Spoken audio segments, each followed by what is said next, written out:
अस्सलाम वालेकुम dear students. Simple harmonic motion हमने ऑलमोस्ट ख़त्म किया है। पहले हमने इसकी इक्वेशन निकाली, दैट इज डिस्प्लेसमेंट की इक्वेशन, उसके बाद वेलोसिटी, उसके बाद एक्सेलरेशन, उसके बाद काइनेटिक एनर्जी, उसके बाद टोटल एनर्जी। उसके बाद हमने दो एग्जांपल्स लिए, that is simple pendulum and spring. ठीक है, अब थोड़ा सा टाइप्स ऑफ ऑसिलेशंस की तरफ हम देखेंगे। जैसे हम एक एग्जांपल लेंगे सिंपल पेंडुलम की। तो सिंपल पेंडुलम अगर उसको हम डिस्टर्ब कर रहे हैं, ये ऑसिलेट कर रहा है इन वैक्यूम।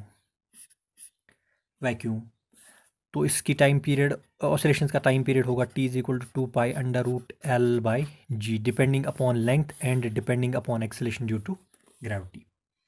तो अगर वैक्यूम है, कोई भी डिस्टर्बेंस नहीं है, तो this pendulum will continue to oscillate with this natural frequency depending upon length and acceleration due to gravity forever. ठीक है, तो इसको हम कहते हैं these oscillations are called as free oscillations. Free oscillations.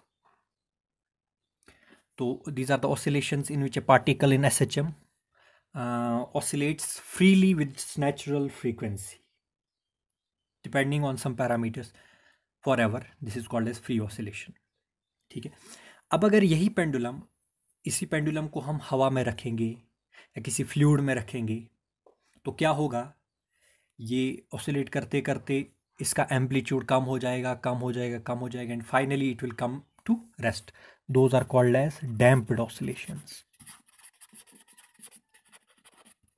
Damped oscillation यानी कि वो ऑसिलेशंस जिसमें एम्पलीट्यूड टाइम के साथ कम हो रहा है because of some factors, dissipating factors. यहाँ पे डिसिपेशन हो रहा है, डिसिपेशन ऑफ एनर्जी हो रहा है, काइनेटिक एनर्जी कम हो रही है धीरे धीरे. किसकी? बॉब ऑफ सिंपल पेंडुलम की, या जो पार्टिकल एसएचएम कर रहा होगा. तो एम्पलीट्यूड धीरे धीरे कम हो रहा है, कम हो रहा है, and finally the particle will be at rest. So these oscillations are called as damped oscillation. तो जहाँ पे डैम्प्ड ऑसिलेशन होगी वहाँ पे डिसिपेशन जरूरी होगी, फ्रिक्शन जरूरी होगी, विस्कोसिटी होगी, या कोई और मैकेनिकल डिस्टर्बेंस होगी. तो these are called as damped oscillations. ठीक है, इसके बाद एक ऑसिलेशन और है, those are called as forced oscillations. Forced oscillations. Forced oscillation का मतलब क्या होता है ये हम देखेंगे. अभी हमने देखा डैम्प्ड ऑसिलेशन जो होता है, इसमें एम्पलीट्यूड धीरे धीरे क्या हो रहा है, कम. अगर हम इसको, अगर हम डैम्प्ड ऑसिलेशंस को एक्सटर्नल फोर्स लगाएंगे, यानी कि एक्सटर्नल फोर्स से हम उसको एनर्जी देंगे ताकि उसकी एनर्जी कम ना हो, उसके वाइब्रेशन का, ऑसिलेशन का एम्पलीट्यूड कम ना हो, तो उन ऑसिलेशंस का नाम क्या होगा?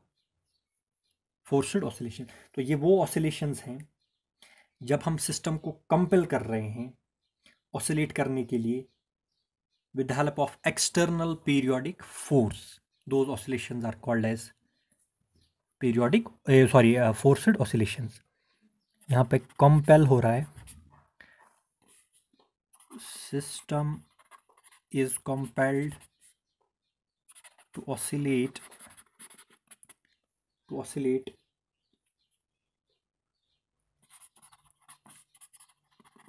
other than with frequency other than its natural frequency by using external periodic force. ठीक है, तो अगर हम सिस्टम को, जो सिस्टम एसएचएम कर रहा है, उसको हम कंपेल कर रहे हैं, मजबूर कर रहे हैं कि वो ऑसिलेट करे किसी और फ्रीक्वेंसी से, नेचुरल फ्रीक्वेंसी से नहीं. ठीक है, नेचुरल फ्रीक्वेंसी है तो फ्री होगा वो. ठीक है, तो with frequency other than it's natural frequency by using external periodic force. तो उन ऑसिलेशंस का नाम क्या होता है?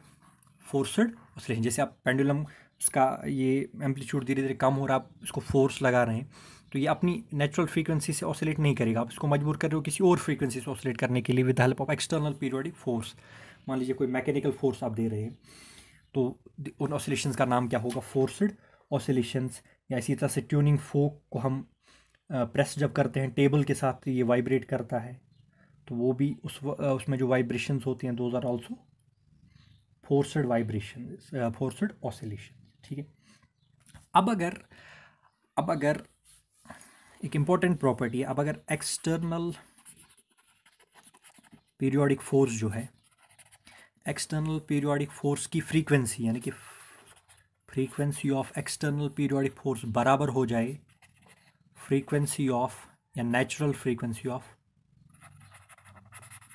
ऑसिलेशन, यानी कि जिस एक्सटर्नल फोर्स से हम ऑसिलेशंस को मेंटेन कर रहे हैं, फोर्स कर रहे हैं, उस एक्सटर्नल पीरियोडिक फोर्स की फ्रीक्वेंसी अगर बराबर हो जाए नेचुरल फ्रीक्वेंसी ऑफ ऑसिलेशन के बराबर, नेचुरल फ्रीक्वेंसी ऑफ सिस्टम के बराबर, तो उस सिचुएशन में जो एम्पलीट्यूड होगा, एम्पलीट्यूड जो होगा वो मैक्सिमम होगा, ऑसिलेशंस का एम्पलीट्यूड मैक्सिमम होगा, और उन ऑसिलेशंस का नाम क्या होगा?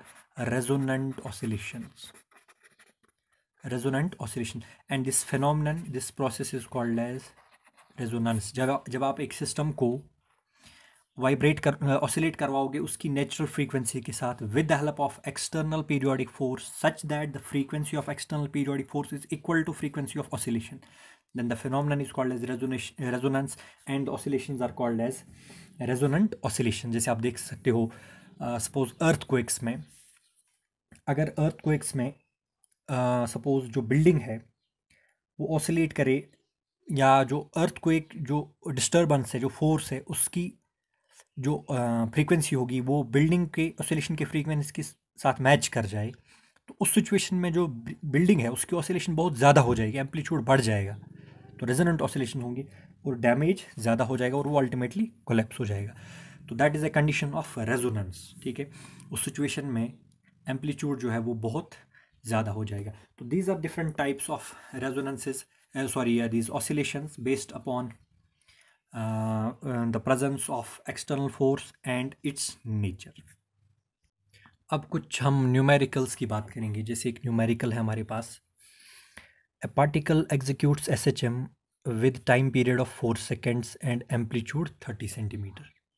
ठीक है। What is the minimum time required for the particle to move from its mean position to a point 15 centimeter far? ठीक है, यानी कि एक पार्टिकल जो है SHM कर रहा है, उसके SHM का एम्पलीट्यूड है 30 सेंटीमीटर, ठीक है, और टाइम पीरियड कैपिटल टी है कितना? 4 सेकेंड्स, ठीक है। क्वेश्चन कह रहा है कि मेन पोजीशन से जब ये 15 सेंटीमीटर दूर होगा तो मिनिमम टाइम इसको कितना लगेगा ये मेन पोजीशन से 15 सेंटीमीटर दूर होने में, यानी कि यहाँ पे जो डिस्प्लेसमेंट है वो है 15 सेंटीमीटर। हम पहले एसएचएम की इक्वेशन लिखेंगे। एसएचएम की डिस्प्लेसमेंट की इक्वेशन क्या है? A sine of omega t, sorry ये this is small t, A sine displacement at any time small t is x is equal to A sine omega t. अब यहाँ पे omega के बारे में कोई नॉलेज नहीं है। नाउ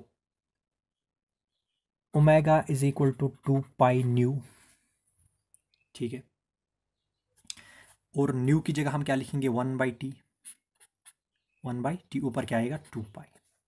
तो इस इक्वेशन में हम ओमेगा की जगह क्या लिख सकते हैं? 2 pi by capital T, where capital T is time period, therefore x क्या बनेगा? A sine of 2 pi by capital T into small t, ठीक है। ये है डिस्प्लेसमेंट की इक्वेशन एसएचएम में। अब क्वेश्चन कह रहा है कि आप ये टी निकालो, टाइम निकालो, जब एक्स कितना होगा? 15 सेंटीमीटर, तो हम एक्स की जगह क्या रखेंगे? 15 इज इक्वल टू ए की जगह क्या रखेंगे? 30 sine of 2 pi by capital T की जगह क्या रखेंगे? 4 इंटू टी, ठीक है। तो साइन ऑफ 2 1 ज़ार 2, 2 ज़ार sine of pi T by 2 is equal to 15 upon 30, sine of pi T upon 2 is equal to 15 upon 30, या sine of pi T upon 2 is equal to 1/2, sine of pi T upon 2 is equal to 1/2, ठीक है। अब हमें देखना है, ये अब angle है हमारे पास, पाई टी बाई 2 है एंगल, हमें उस एंगल का साइन देखना है जिस एंगल पे आंसर क्या है? 1/2। किस एंगल का साइन होता है 1/2? किस एंगल का साइन होता है 1/2? That is 30 degree. 30 degree means sine of pi by 6 is equal to 1/2, ये हमें पता है, we know that sine of pi by 6 is equal to 1/2। Therefore हम क्या लिख सकते हैं? Sine of pi T by 2 की जगह मैं क्या लिख सकता हूँ? Sine of pi by 6, sine sine cancel हो जाएगा, यहाँ हम साइन इनवर्स अगर लेंगे तब भी कैंसिल हो जाएगा। तो पाई टी बाई टू बराबर होगा पाई बाई सिक्स। अगर साइन्स बराबर है तो एंगल्स भी बराबर होंगे। T T pi pi cancel, T होगा 2/6, दैट इज़ 1/3 सेकेंड्स। तो कम से कम 1/3 सेकेंड्स के बाद 1/3 सेकेंड्स के बाद जो पार्टिकल है वो कितना दूर होगा मेन पोजीशन से? 15 सेंटीमीटर।